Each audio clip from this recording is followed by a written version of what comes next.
G. J. K. It's K. I know. Okay, what happens if you take the two ones in 11 and then turn them into letters? What would they look like? I meant their L's or I's. Chris Johnson. Yes, thank you. You solved my elaborate riddle. If you took 11 and turned them into two I's, you would get the Roman numeral for 2, and the 11th letter of the alphabet is K. If you got to 2K, you would have gotten CJ2K, which would have led you to Chris Johnson. Fantastic, right?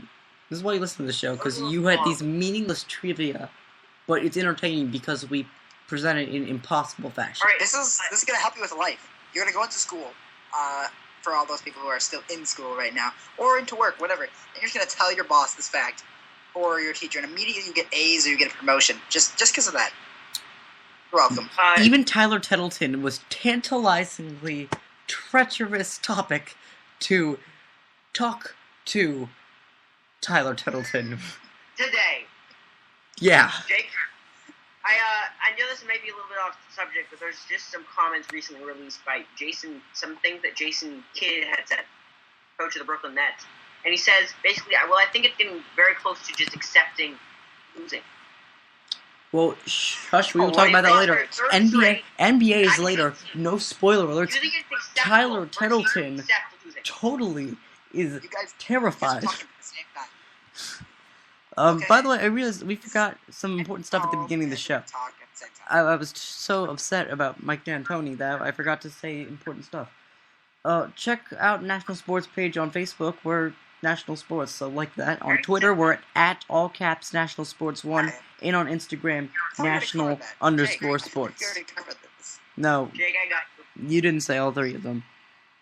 Are you having memory problems, Jake? No, okay, Jake, get your head in the game. That's what Zac Efron would do. Who are we? I mean, someone say it. He wouldn't just get his head in the game. He would sing while he's getting his head in the game. Wildcats. If you want to be a wildcat, call into the show at 310-922-9536. That's 310-922-9536. Or just text me. Any fellow wildcats are welcome. As long as you didn't go to West High, because East High is where it's all at. Mike D'Antoni's gonna come in, he's gonna be singing his Mike D'Antoni's probably the coach of West High. Dun. East High got all the supporters because Mike D'Antoni told everyone not to root for West High. That's the real highest program, East High.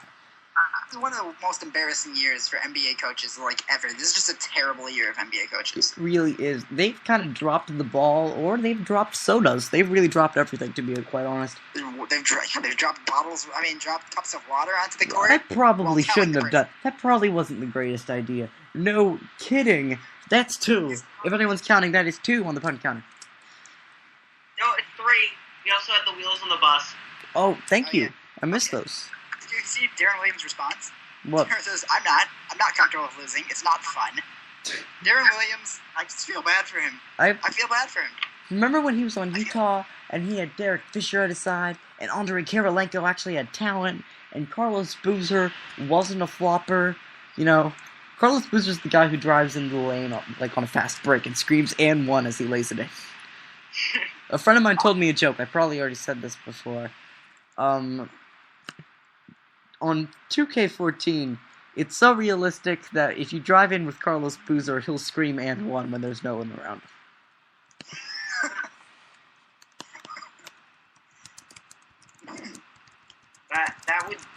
Oh, did you hear about the guy? He dropped an F-bomb and he Connect. And he's playing with Connect and he got called a technical. It's true. It's really realistic. We're playing a video game.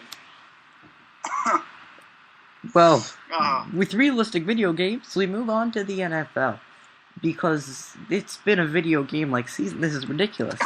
That's a terrible transition. You think anything better, Mr. Noah Taborda? Give me a better segue. If not, live with it. Got anything better? Come on, I want to hear. Really off topic, we're going to move on to the NFL. It's just significantly better than making a terrible attempt. But that's what the show is about. That's what it means to be a wildcat. It's not about sports. Noah goes to West High. Okay. I got it. talking about giving up, the Redskins lost again this Sunday. Yes, Carl, you go to East High. I appreciate that.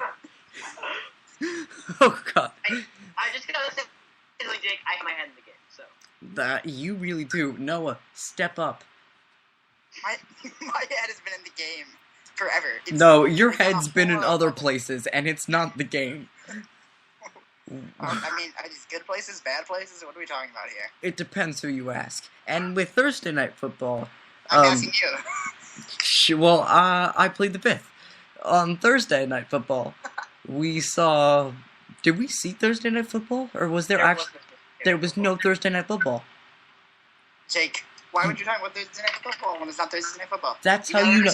Because I want to point out how much better the season is getting. Your head isn't in the game. Get your head in the game. Get your head out of your... Not game. Something that might or might not be good, depending on who you ask. There's no Thursday Night Football. That's how you know it's really good. You two are cracking up on me right now. Bills Dolphins. You know, gosh, I don't know what was higher, the number of Miami fans that showed up for this game or the number of points Miami scored. I think it was a tie for 0. The Bills shut out the Dolphins 19-0. What is this? This is not a team that looked like they were trying to make a playoff run here.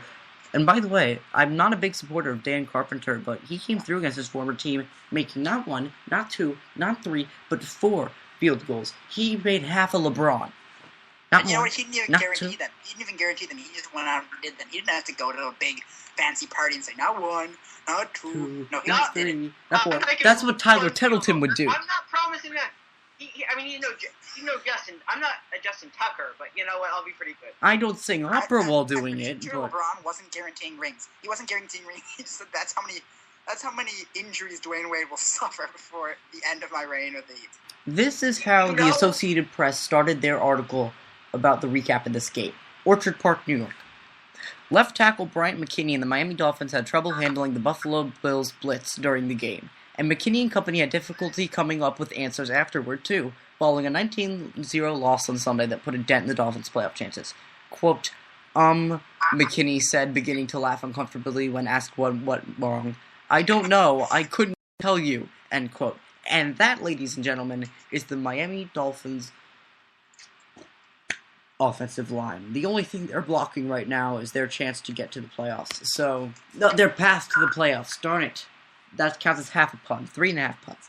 Guys, what do you take away from this game? Ryan Tannehill left the game with an injury, and he's been sacked more than any other quarterback in the year, but that's only because Jay Cutler hasn't played the entire season.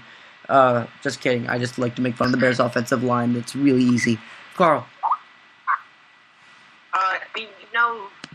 When your team's is getting shut out by the Buffalo Bills, there's got to be some issues. Even though the Bills do have a few better players, they are not I wouldn't call them by any means a top 10 defense even. I mean, they're 23rd in opponent rushing yards allowed. They're not The Bills are a floundering team. So when you're losing to a team 19-0, you know you got The Bills are a floundering team? I believe you mean the Dolphins are a floundering team. I think both. And you know what the saddest part about this?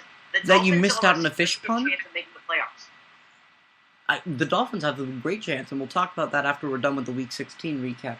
No, what do you think? Because I really don't want to spend this much time on these two teams, to be quite honest with you. They started off 3-0, and then they just struggled, and then they started looking good again, and then they struggled. So, put simply, they're just not a good team. They just don't understand consistency. See, they got when they read the dictionary definition of consistency, they got confused between consistency and inconsistency because they thought the in was silent, and there was a secret in on the front of consistency. After that joke, the only thing that needs to be silent is you.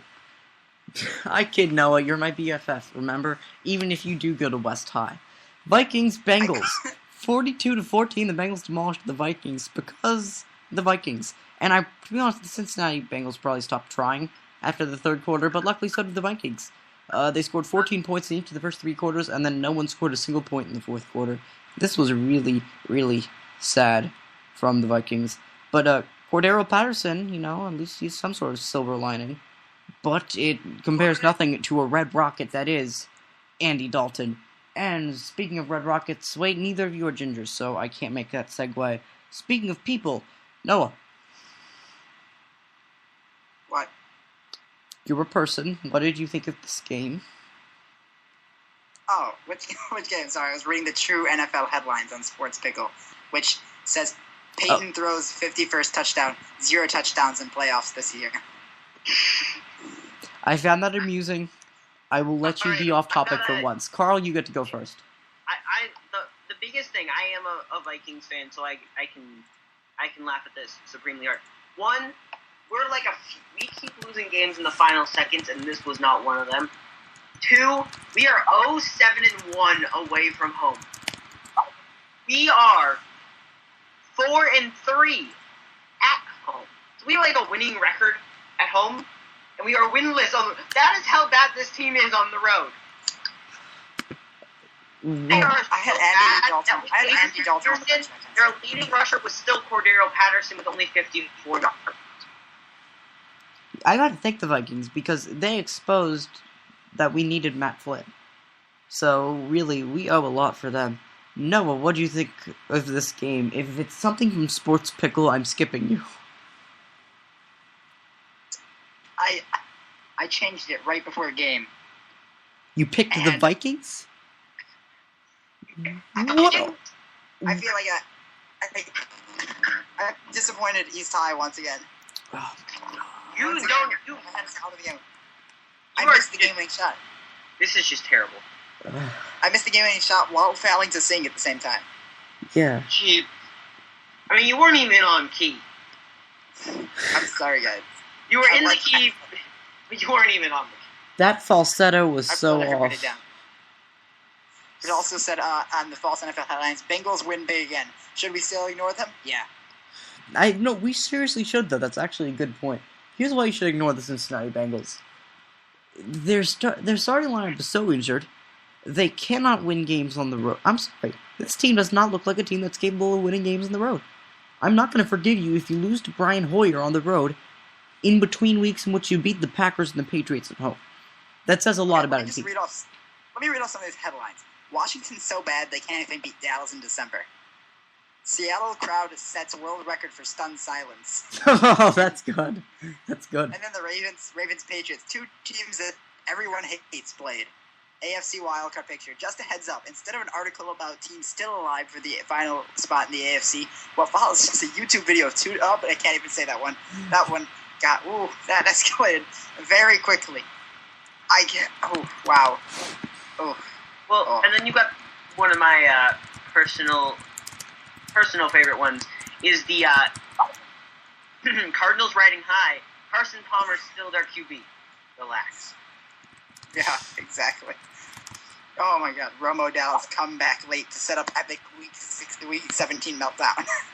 Okay, well, enough with Sports Pickle because this is turning into a cucumber. Same Wow. Houston, Washington, Cleveland, Oakland news is every other week here. Oh. Shocking news, Houston lost. I was hoping you could have made a Chargers pun about shocking, but whatever. In shocking news, the Chargers... No, actually. Shocking news, the Chargers still are in the playoff hunt. That is pretty shocking. And again, we'll get to that when we're done with the recap, but this is dragging on. I'm not going to go through it. This run has been pretty electric recently. That wouldn't be a pun, but been bolting. You want to know something terrible, though? Where do you think the term Chargers comes from? I'll give you a hint. There's a nuclear power plant right near them, and their logo is a lightning bolt. So I'm assuming it comes from Northeast Tree, then? What? If there's a power plant nearby with a lightning bolt, their name must be coming from some form of Northwest Tree. It's the only possible option. I'm so lost. Noah, stop sending me links. I'll look at this after. Quit spamming me, or you're kicked off my show. If you Google for Lane Kiffin Coach of the Year, at least Google Sports Terms, Lane Kiffin Coach of the Year, airport parking, gross stats, MRIs of New York Yankees playoff tickets, high-priced elder care facilities, reputable NFL concussion studies, Tobacco Industry Research, Pittsburgh Pirates.